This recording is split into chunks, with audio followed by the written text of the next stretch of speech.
16ാം നിയമസഭയുടെ ആദ്യ സമ്മേളനത്തിന് തുടക്കമായി. ഗവർണറുടെ നയപ്രഖ്യാപനത്തോടെ സമ്മേളനം ആരംഭിച്ചു.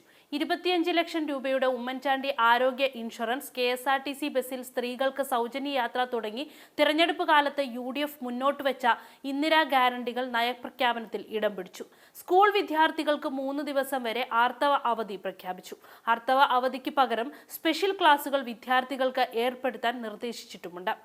സർക്കാർ മേഖലകളിലും സ്വകാര്യ മേഖലകളിലും 6 മാസത്തെ പ്രസവ അവധിയും പ്രഖ്യാപിച്ചു. ലഹരിക്കെതിരെയും ശ്രദ്ധേയ പ്രഖ്യാപനങ്ങളാണ് ഉണ്ടായിട്ടുള്ളത്. ലഹരി കേസിൽ ഉൾപ്പെടുന്നവരുടെ സ്വത്ത് കണ്ടുകെട്ടും ലഹരി മാഫിയക്കെതിരെ സീറോ ടോളറൻസ് നയമാകും സർക്കാർ പിന്തുടരുകയെന്നും അതിൽ ഉൾപ്പെടുന്നതാണ്. ഭൂമി പ്രശ്നങ്ങൾ പരിഹരിക്കാൻ കമ്മീഷൻ, പട്ടയ വിതരണം കാര്യക്ഷമമാക്കും, നെല്ല്, റബ്ബർ, നാളികേര കർഷകർക്ക് അർഹമായ പരിഗണന എന്നിവ റവന്യൂ രംഗത്തെ സുപ്രധാന പ്രഖ്യാപനങ്ങളാണ്. IT വകുപ്പ് ഇനി മുതൽ ഫ്യൂച്ചർ ടെക്നോളജി എന്നാകും അറിയപ്പെടുക. സഹകരണ മേഖലകളിലെ തട്ടിപ്പുകൾ കർശനമായി നേരിടുമെന്നും നയപ്രഖ്യാപനത്തിൽ പറയുന്നുണ്ട്.